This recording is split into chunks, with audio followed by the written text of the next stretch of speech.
Welcome everyone. I am Pratham Arora. And I am Rishabh Srivastav.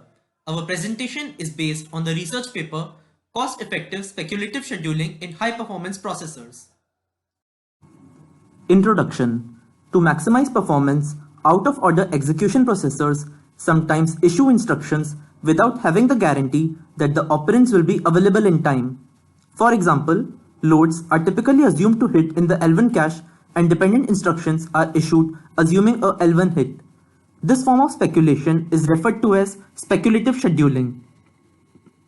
As pipeline depth grows and the distance between the issue and execute stage increases, it becomes critical to issue dependence on variable latency instructions as soon as possible.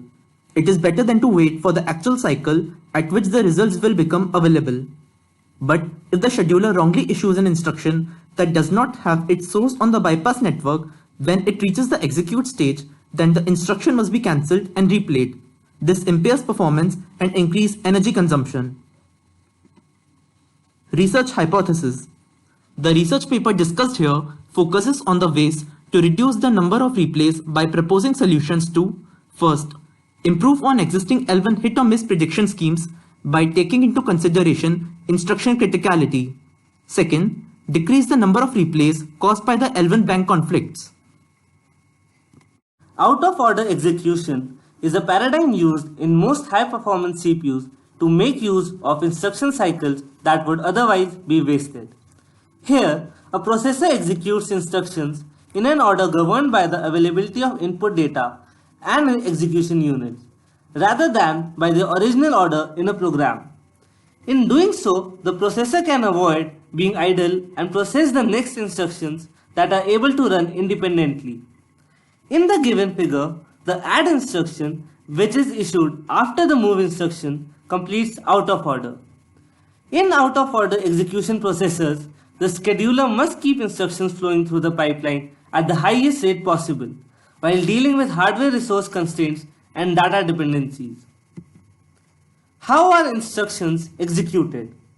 When an instruction I0 is issued, several cycles are needed before the associated operation is effectively executed. The instruction is first marked as executable. Then, its register operands are read from the register file, that is the PRF. The effective operands are selected from the ones flowing out from the PRF and the ones coming from the bypass network. Finally, the operation is executed. Dependent instructions. To execute a dependent instruction I1 in the cycle following the execution of I0, the decision to issue instruction I1 has to be taken before the effective execution of I0. The number of intervening cycles between an instruction that produces a result and an instruction that uses the result is called latency. If the execution stage is n cycles after the issue stage and instruction I0 has latency p, then the dependent instruction I1 must be issued at cycle p to get its operand at cycle n plus p. Speculative scheduling.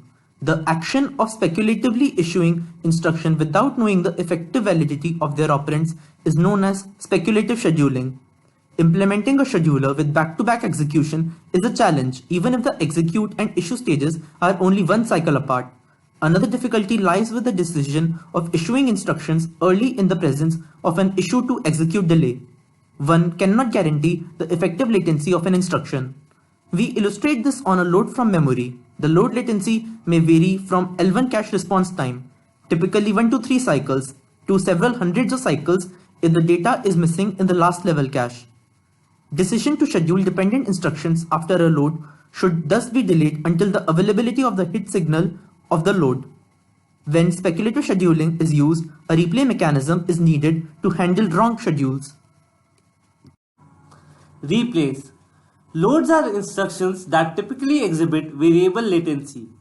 Loads are typically assumed to hit in the L1 cache. When a load is found to be missing in L1, it's termed as L1 miss and a delay is observed. Multi-ported L1 caches are often physically implemented as bank caches. Two simultaneous accesses to the same bank will delay one of the accesses by one cycle, another source of variable execution time that may cause replays. A replay is caused by L1 misses and L1 bank conflicts, but the performance cost they entail is not similar.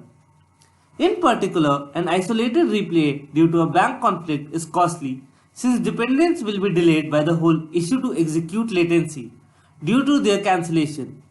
Conversely, the latency of a L1 miss dominates the issue to execute latency. Hence, less performance is lost when a L1 miss triggers a replay. Replays cost energy and performance loss. The goal is to reduce the overall number of replays. Thus, the paper focuses on a scheduling mechanism to limit the number of scheduling misspeculations and tackle the causes of replays. Replay mechanism. The research paper uses the following replay mechanism. When a schedule misspeculation is found, all micro operations between the issue and the execute stage are squashed and an additional issue cycle is lost. For instance, if issue to execute is 4 cycles, then 5 in-flight issued groups are lost and no micro operations are scheduled in the cycle during which the misspeculation is handled. Causes for schedule misspeculation. Selective replay only replays dependent instructions that were speculatively issued. If there is no such instruction in flight, no replay is necessary. Now, we will discuss some well-known events leading to schedule misspeculation. First, Level 1 cache miss. Loads are instructions that typically exhibit variable latency. However, said latency cannot generally be known at the issue time. Therefore, the scheduler must either schedule dependents hoping for a hit in the L1 or wait for the actual level in which the data resides to be known. If the scheduler waits for the memory hierarchy level response to scheduled dependents, performance is greatly decreased, but the correctness is preserved. In the case of replays due to the L1 misses, the performance penalty of predicting a miss but actually hitting in the L1 can be higher than predicting a hit and missing in the L1. For high performance, one will prefer capturing hits rather than capturing misses, since predicting a hit and missing costs energy while predicting a miss and hitting costs performance. Second, L1 cache bank conflicts. In modern microarchitectures, the processor is able to issue more than one load each cycle. That is, the L1 cache is accessed more than once per cycle. To minimize energy and complexity, the data array is banked. The cache can handle several accesses as long as they relate to different banks. When two accesses conflict, one has to be delayed, increasing the latency of the corresponding load. In particular, two accesses to the same set of the same bank do not conflict, as we consider a cache organization with a single line buffer having two read ports. As a result, if the scheduler scheduled a dependent on that load and although said load hits in the L1, a replay is still triggered. Contrarily to replays due to the L1 misses, all replays due to the L1 bank conflict have roughly the same cost if no bank conflict prediction technique is present. If a L1 miss is assumed but does not take place and there is a bank conflict during the L1 hit, then the dependents pay issue to execute delays instead of bank conflict delay cycles before executing. If the bank conflict are not predicted, they always cost issue to execute delays whether dependents hit were scheduled assuming a L1 hit or not. In the case where a L1 hit was predicted, additional energy is wasted because dependents are replayed. Third cause for schedule misspeculation is physical register file bank conflict. To increase the number of physical registers while keeping complexity minimum, we bank the register file. If providing each PRF bank with as many read ports as there are sources that can be read each cycle is possible, the interest of banking is to provide lesser ports per bank to save on energy and delay. Thus, micro operations of the same issue group can compete for a read port in the same bank, and one of them has to be delayed. In that event, dependents that were speculatively issued will not execute correctly, and they must be replayed. The fourth cause is PRF write-back conflict. It is possible that in a given cycle, more micro operations than available write-back ports finish execution, depending on the implementation of the bypass network and due to micro operations having different execution latencies. In such scenario, a replay is triggered. If the results are buffered at write-back when they cannot be written back due to a lack of write ports, then they can still be used by dependents as those buffers are part of the bypass network. In this case, no replay is required. Now, some solutions are described considering a banked L1 cache. First, schedule shifting. When two loads are issued in the same cycle, we speculatively wake up dependents on the second one with the latency increased by 1. In other words, we always expect pair of loads to conflict in the L1. This policy is known as schedule shifting.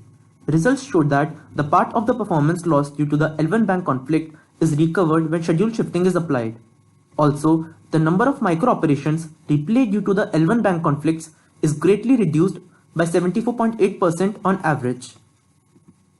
But there are some drawbacks of schedule shifting. If the pair of loads does not conflict, then the load to use latency of the second load is increased by 1 cycle. This does not prevent bank conflicts from happening. It is possible that the second load of a given issue group will conflict with the first load of the next issue group. Third, in cases where the two loads issue the same cycle and both miss, this will trigger 2 replays instead of 1. Another solution to limit replays is by using hit-miss filtering. Since L1 misses tend to be grouped in type, we consider a global counter to drive the aggressive scheduling of micro-operations. We use the stated scheme. The most significant bit of a 4-bit counter tells if a load should speculatively wake up its dependents or not. The counter is decremented by 2 on cycles where a L1 miss takes place and incremented by 1 otherwise. Per instruction filter.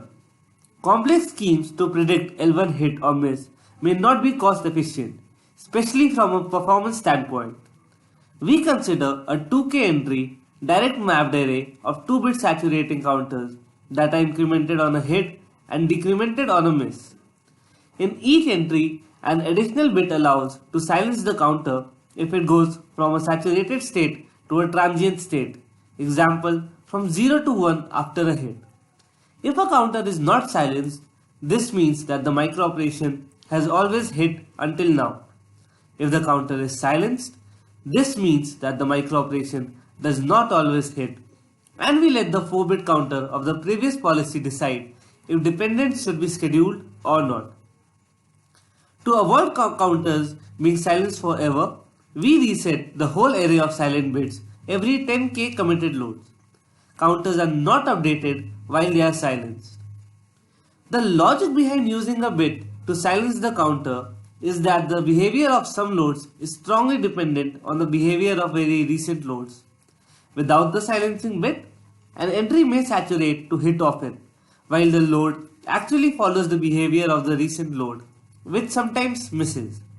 In that case, a replay will be triggered every time said load misses, while using the global counter would have prevented it. This scheme was observed to reduce the overall number of micro-operations replayed due to L1 misses by 59.3% on an average. Also, most of the excesses miss in the L1, hence the always hit policy is not adapted. Combining the two mechanisms, schedule shifting and using a hit or miss filtering, we can aim to reduce the number of replays due to L1 miss or L1 bank conflicts. For a certain criterion of criticality, we can keep most of the performance brought by speculative scheduling while further reducing the number of replays. Criticality estimation. We mark a micro operation critical if it was at the head of the reorder buffer when it completed during previous executions. Then, unless it is a sure hit as predicted by the hit or miss filter, we do not wake up micro operations dependent on a non-critical load speculatively. Critical loads that are not filtered out by the hit or miss filter are processed using the global counter. A counter is incremented if a micro operation has been found critical during the last execution and decremented otherwise. The prediction is then given by the most significant bit. Results. Using criticality to drive the scheduler cost performance in some cases, but average performance still increases by 3.4%. The interest of this scheme is in the reduction of replayed micro operations where it performs well. 90.7% fewer micro operations are replayed on an average. We are able to recover most of the speedup brought by the speculative scheduling without L1 bank conflicts reported while actually having a banked L1 cache. The number of replays due to the variable latency of loads is also reduced. Conclusions. This work has focused on two types of events leading to replays, L1 misses and L1 bank conflicts, and devised simple mechanisms to greatly mitigate their impact. Schedule shifting has been proposed to reduce the number of replays due to L1 bank conflicts. In particular, by always making dependence on the second load of an issue group with a 1 cycle delay, we achieve a 2.9% speed up while reducing the number of replaced micro operations due to the bank conflicts by 74.8% on average. The impact of using a 4-bit global counter to drive the aggressive scheduling of load dependence is considered. It is shown that replays due to L1 misses can be reduced by 65% on average. This mechanism mitigates the loss of performance due to the high number of cancelled micro operations. By combining both schemes and taking into account the criticality of a load, we are able to remove 90.7% of the replays observed in the mechanism using speculative scheduling. We hope that now you have a better understanding of the research paper. Thank you.